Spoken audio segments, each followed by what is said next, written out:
WhatsApp guys, welcome back to my channel. आज से हम फिर से कंटिन्यू करने वाले हैं अपनी डेली 25 एमसीक्यू की सीरीज को, क्योंकि सभी बच्चों को पता है कि जामिया मिलिया इस्लामिया के एंट्रेंस फॉर्म्स ऑलरेडी आउट हो चुके हैं और आज से 3 या 4 दिन के अंदर अंदर मतलब 25 तारीख के करीब एक्सपेक्ट किया जा रहा है कि सीयूईटी के फॉर्म्स भी आ जाएंगे। तो अब लाखों बच्चे इस फॉर्म्स को भरने वाले हैं, जिसमें से लाखों ड्रॉपर्स भी होंगे। तो सब लोग प्रिपरेशन में जुट चुके हैं, आपको भी जुट जाना चाहिए। इस सीरीज के पहले के 7 पार्ट्स नहीं देखे तो जरूर देख लीजिए, नहीं तो मैंने एक रीसेंट वीडियो में 100 एमसीक्यू रिवाइज कराया था, उसमें मैंने पहले के 4 पार्ट रिवाइज कराए थे, उसे भी जरूर देख लीजिएगा। कुछ भी मिस मत कीजिए, जनरल टेस्ट को अच्छे से एक्सेल करेंगे तो अच्छे से अच्छे कोर्स आपको मिल जाएंगे। प्लस जामिया के एंट्रेंस टेस्ट में यही सब एमसीक्यू आते हैं। अगर आप चैनल पर नए हो तो सब्सक्राइब कर लेना, बेल आइकन भी दबा देना गाइस, सभी दोस्तों वीडियो को शेयर करना। फॉर्म भरने में कोई भी दिक्कत आ रही है तो कमेंट सेक्शन में मुझे बताओ। मैंने फॉर्म भरने का पूरा एक डिटेल वीडियो डाल दिया है, पूरा फॉर्म भर के दिखा दिया है, मेरे चैनल पर जाओ देख लो। मेरे व्हाट्सएप चैनल को जरूर ज्वाइन कर लेना गाइस, वहाँ पे बहुत इंपॉर्टेंट लिंक्स वगैरह मैं डालता रहता हूँ। ओके गाइस, आज की वीडियो को स्टार्ट करते हैं। हमने लास्ट टाइम 175 क्वेश्चंस तक आई गेस कर लिया था। हम 7 पार्ट्स कर चुके हैं 25 क्वेश्चंस के, तो आप लोग समझ गए होंगे कितने क्वेश्चंस हो चुके हैं। 175th क्वेश्चन का मैंने आंसर जरूर पूछा होगा। बहुत सोचो उसका कमेंट किया, काफी सही आंसर था, लगभग सबका सही ही आंसर मिला मुझे उसमें। तो the question was communicable diseases, cancer, asthma, diabetes या नन। ऑब्वियसली नन, ये तीनों के तीनों डिजीज कम्युनिकेबल नहीं है। आज की वीडियो को स्टार्ट करते हैं पहले क्वेश्चन के साथ। RBI should always possess the minimum gold stock of worth. सबको पता है कि आरबीआई को एक मिनिमम गोल्ड स्टॉक अपने पास रिजर्व करके रखना पड़ता है। उसका अमाउंट क्या है, मतलब कितना आरबीआई हमेशा रखता है? 500 करोड़, 115 करोड़ या 200 करोड़, या इनमें से कुछ नहीं। तो आरबीआई को हमेशा 115 करोड़ रुपए का गोल्ड स्टॉक अपने पास रखना पड़ता है। Next question, inflammation is measured in India on the basis of which index. India में जब इन्फ्लेमेशन को मेजर किया जाता है, उसको किस बेसिस पे मेजर किया जाता है? कि इन्फ्लेमेशन हो, इन्फ्लेमेशन मतलब भाई महंगाई, तरह से लेमन भाषा में समझो तो महंगाई। वो क्यों आई है, कैसे मेजर करते हैं?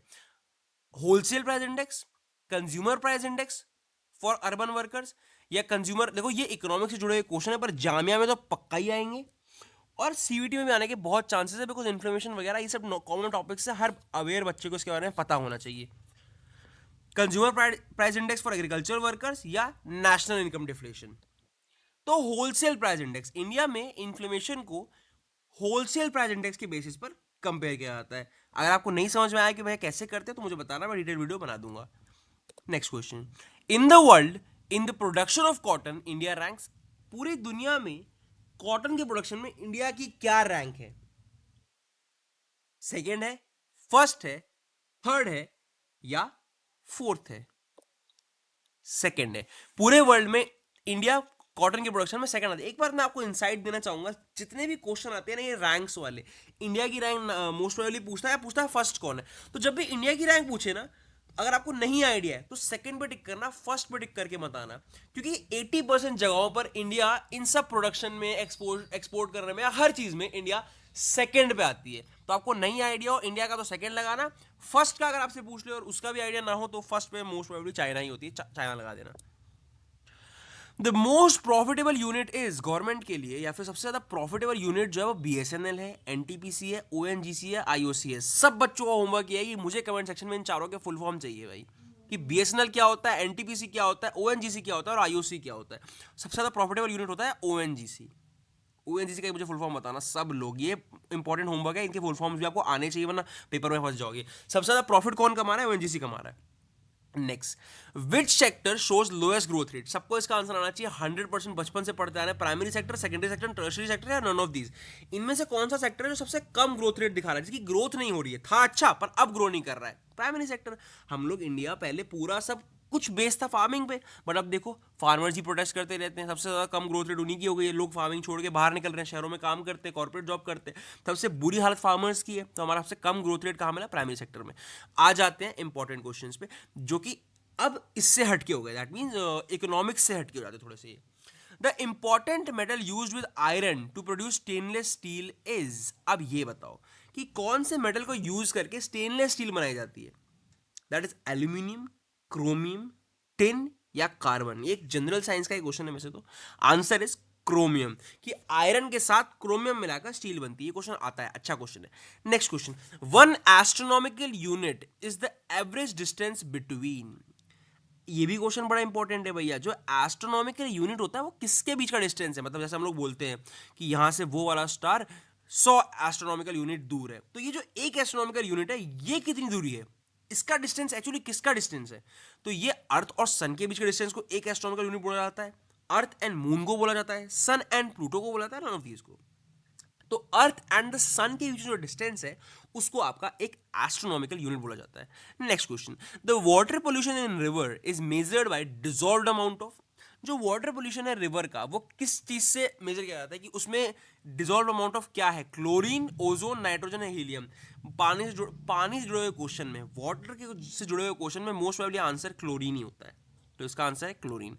Next, the largest exporter of tea in the world, सबसे बड़ा exporter of tea in the world कौन है, China, India, Indonesia, none of these. मैंने आपको बताया था ना, लार्जेस्ट नंबर 1 की अगर बात हो, फर्स्ट पे कौन आता है, तो फर्स्ट पे 90% टाइम चाइना ही आएगा। The minimum forest cover to maintain ecological balance in the plains is, मतलब एक मिनिमम फॉरेस्ट कवर मेंटेन करना पड़ता है ताकि बैलेंस बना रहे इकोलॉजिकल, मतलब इससे ज्यादा फॉरेस्ट को नहीं काट सकते, तो मिनिमम कितना फॉरेस्ट होना ही चाहिए, 50% फॉरेस्ट ज्यादा है, 40, 33 या 25, 50, 40, 33 या 25। आंसर इज 33%, मतलब वही है, पास होने जितने नंबर तो फॉरेस्ट के भी आने चाहिए, फॉरेस्ट का 33% कवर वहां पे होना ही चाहिए। नेक्स्ट क्वेश्चन, प्रिमिटिव मैन, देखो मेरी तबीयत थोड़ी सी खराब है गाइस, क्योंकि वायरल फीवर चल रहा है, प्लस मेरे हाथ में चोट भी लगी हुई है, तो थोड़ी सी मेरी आवाज आपको डाउन शायद लग रही हो, बट आप लोग 1.25x पे या 1.5x पे करके सुन लीजिएगा। Primitive man first learn what, primitive man ने सबसे पहले क्या चीज सीखी थी, फायर सीखी थी, ग्रेन उगाना सीखा था, व्हील चलाना सीखा था, या डोमेस्टिक एनिमल। इसको आप दिमाग से भी कर सकते हो कि ऑब्वियसली सबसे पहले व्हील चलाना तो नहीं सीखा होगा, पहले तो आदमी ये सोचता है किसी तरह खाने का जुगाड़ हो जाए, तो कुछ उस तरीके से सोचा होगा, ये भी नहीं कि मैं ग्रो ग्रेन आंसर बोल रहा हूँ, किस तरीके से कुछ किया जाए, कुछ इनोवेट कैसे किया जाए। इन्हें 2 पत्थरों को रगड़ा, आग जल गई, तो उन्हें सबसे पहले क्या सीखा, फायर। इस फायर के बाद वो क्या सीखेंगे कि ग्रेन, ग्रेन मीनिंग्स क्या, तो वो एनिमल्स मार के खाया करते थे, छोड़ो। तो सबसे पहले क्या सीखा, 2 पत्थर टकराए और बन गई आग। The Indus Valley civilization was specialized by, Indus Valley civilization किस चीज से स्पेशलाइज थी, क्या खासियत थी उसकी, उसकी टाउन प्लानिंग खास थी, उसका आर्किटेक्चर खास था, उसकी क्राफ्टमैनशिप खास थी, या उसका सब कुछ खास था। Exactly, simple as that, Indus Valley civilization famous in 3 ही चीजों के लिए तो है, टाउन प्लानिंग, आर्किटेक्चर और क्राफ्टमैनशिप। तो answer is simple. Now, which of the following metals was not known for the Indus people, which of the following metals was not known for the Indus people, कौन सा metal Indus people को नहीं पता था, tin, copper, iron, lead. Answer है shocking, उन लोगों को सब कुछ पता था, टिन, कॉपर, लेड, उन्हें आयरन का कोई आइडिया नहीं था कि लोहा क्या होता है। तो what was the staple food of the Indus people, मतलब एक मिनट, या so the staple food of Indus people, वहां पे लोग नॉर्मली क्या खाते थे, चावल, गेहूं, मक्का या आलू, मैंने बहुत हिंदी बोल दी ना, राइस, व्हीट, कॉर्न या potato. The answer is wheat. In general the staple food of Indus people was wheat. The Indus Valley people venerated था, venerated का मतलब होता है काइंड ऑफ प्रे करना होता है, मतलब एक बार मैं आपको देखकर भी एग्जैक्ट मीनिंग इसका समझा देता हूँ कि क्या मतलब होता है वेनरेट करने का, बट वेनरेट का इन जनरल मीनिंग होता है to pray, regard with great respect, yes, जिसकी आप बहुत रिस्पेक्ट करते हो।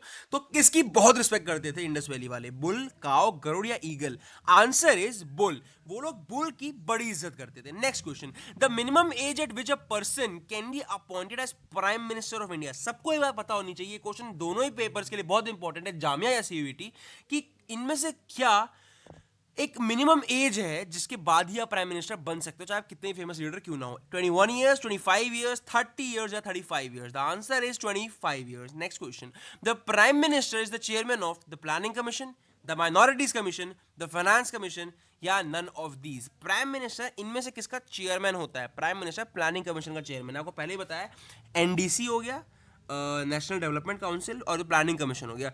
इन सबके जो एक्स ऑफिशियल चेयरमैन या हेड को या चेयरपर्सन कह लो, चेयरमैन प्राइम मिनिस्टर होते हैं।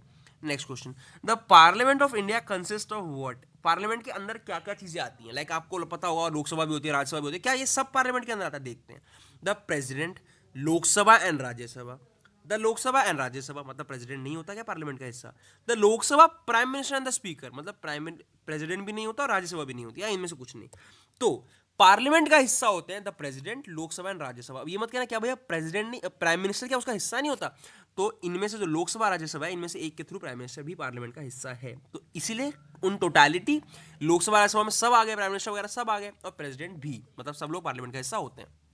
Now what is the maximum strength of Lok Sabha at present? अभी लोकसभा की मैक्सिमम स्ट्रेंथ क्या है? 545, 550, 525 या 500? 500, 545, 550 या 525? The answer is 550। The maximum strength of Lok Sabha at present is 550। ये भी पूरी भर नहीं पाती है।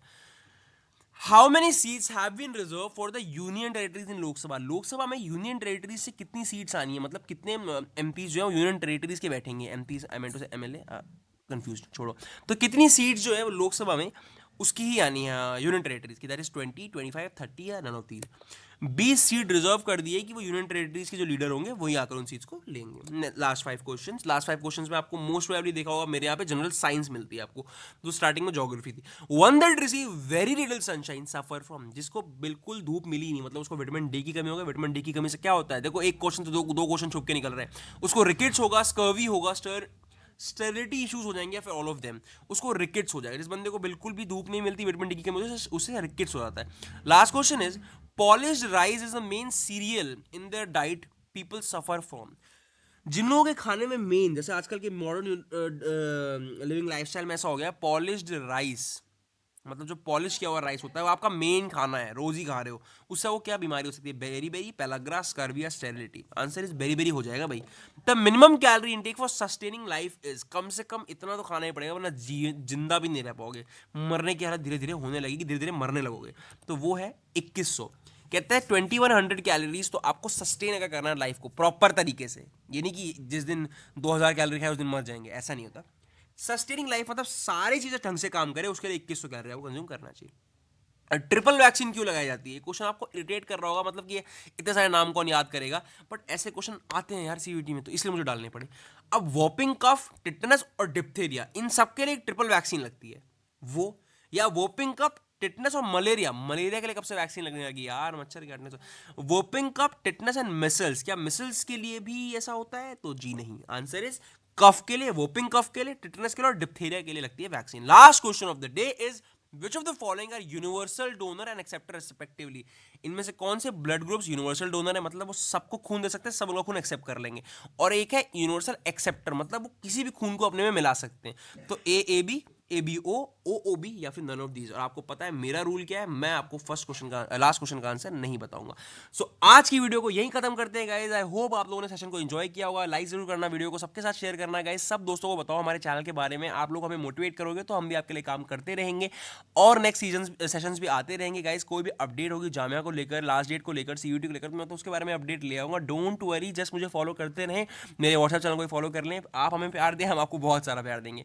Okay guys, all the best for your preparations.